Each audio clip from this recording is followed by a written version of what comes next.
What if I told you, with just 30 days of using those techniques, you could change your entire life, your personal life, business, future related, your friends and family would thank you for getting better at communication skills. And yes, it's not something very difficult and something that people don't know how to do. You just have to learn a few things which I'm going to explore today. And if you do those steps, you will be really good at communication. Let's get started. In order to learn how to talk, you have to learn first how to listen. And we refer to this as active listening. What is active listening? Active listening is when you're not distracted by anything, you're not looking to your phone, you are reflecting on what the other person is trying to tell you. You make an eye contact with them. You nod, yeah, keep going, I want to listen to you more.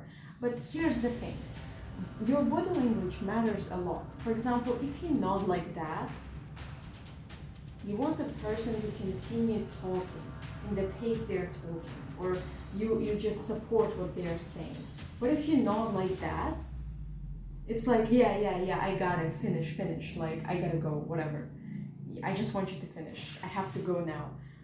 And this is not pleasing thing, and if you don't know the difference in body language, like, you can actively listen like that and with the sluggish posture that shows you're completely not interested and not engaged in this conversation. And if you look somewhere else, it's like completely you're out of place, like you don't care about what this person has to say. So that's why body language also matters a lot in active listening. You have to make eye contact, you have to nod time to time. You have to really show that I'm listening to you. Ask confirmation questions. Oh, you mean is this? Oh, or you ask a next question about the same topic, not trying to convert it into yourself, not trying to change topic, but staying on the topic. If you see the person is passionate about certain topic, keep talking about it. People love to talk about something that they're passionate about. Pay attention to their nonverbal cues. Sometimes if you reflect what the other person does, like physically, for example, they don't do anything with their hands, and you relax your hands. They like pull their hand like that, and you pull it like that. And unconditionally, it makes us to be attracted to that person and engaged. So if you're, let's say, in a business meeting and a person just drinks a little bit of water, you can reflect that behavior, and by doing that, you'll be more liked by that person if that's your goal. Okay, hold on. Let's talk about more non-verbal communication. A lot of the communication happens without us even talking, like our body language, how we present ourselves, our voice. Sometimes we can say the same thing but in the different tone that will send completely different message. For example, you suck. You suck.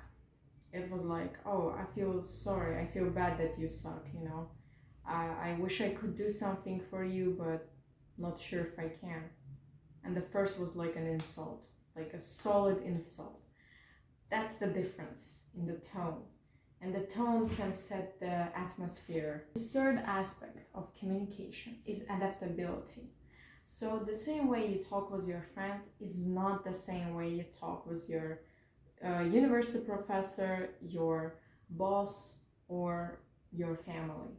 Maybe, for example, of my personal example is when I am with my family, I'm like a lot more chill, warming, very warm, like I love hugging my family, talking to them, things like that. But when I am with my friends, I'm more like chill, but not too warm in that sense. Or when I am with my professor, I'm very distant and pulled together, so to speak. I don't joke that much, nearly nothing. I don't joke with my professors. And I'm pretty serious, I'm pretty professional. When I am, for example, with my boss, I'm always professional. I always talk in a respectful tone and way. And that's important to differentiate, that you don't talk and you are not the same with different people. Once you understand it, you can communicate it more effectively. Now, last but not least is emotional intelligence. Yeah, this is a pretty difficult topic. Emotional intelligence is about observing and being self-aware of how another person feels like, how you feel about it. Like, you have to be very observant and also focused on your own behavior. Like, if I do this, is it gonna hurt that person or not? If I'm going to be focused more on working, will my partner be okay with it? Or am I just gonna ignore him and focus on what I'm doing, which is wrong approach to the situation. But of course, each scenario is individual. However, you still have to consider the other person's emotions towards your decisions. Like, if your family decides to take a vacation when you don't have enough money for, I don't know, to buy food or whatever, they make a decision and they do not consider you in that decision-making process, which leaves you unheard, unsaid, and you feel just frustrated that nobody cares about your feeling. That's a sign of lacking emotional intelligence. But if you do have it, you actually talk to another person and like, listen, I feel like it's been years I haven't taken a vacation, and because of my mental health, I feel like I have to. And if I don't, I would feel really down and depressed and go to this rabbit hole. And then you're like, I understand your situation. Yeah, maybe in that case, you really should prioritize your mental health over, let's say, me buying some tasty meals in the restaurants or whatever. So yeah, that's what emotional intelligence is in a nutshell. Another thing about emotional intelligence is that sometimes we may feel down, and that would reflect to other people or something. And we have to understand what triggered us. How can we remove those triggers? And how can we change our behavior as a result of it? Those are very important things. And this is a process of emotional intelligence work, self-work. I'll give you an example from my personal life. So I was feeling down recently, and I was like, oh, my life sucks. I don't enjoy it. I feel like I'm unlucky. But the whole point was not that I was unlucky, but that I set my mindset into thinking that everything bad happens only to me. I am not fortunate. And it was all my mindset.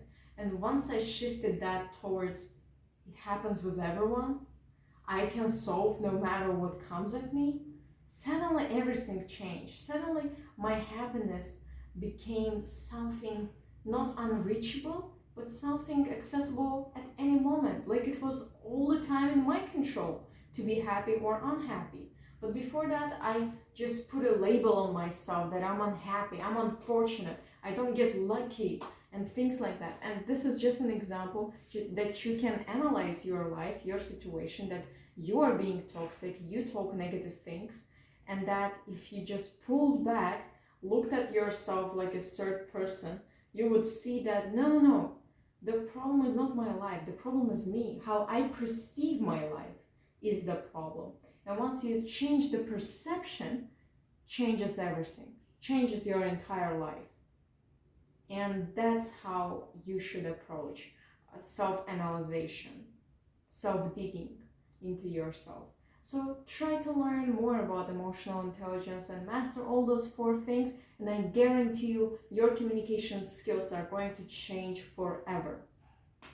Communication is vital in all of the aspects of our lives, especially if you are going to build a personal branding and you are bad at communicating your needs, your wants, and your brand, then it's going to be very bad. So for that, I'm creating for you 5 best strategies in marketing, which you can check out here.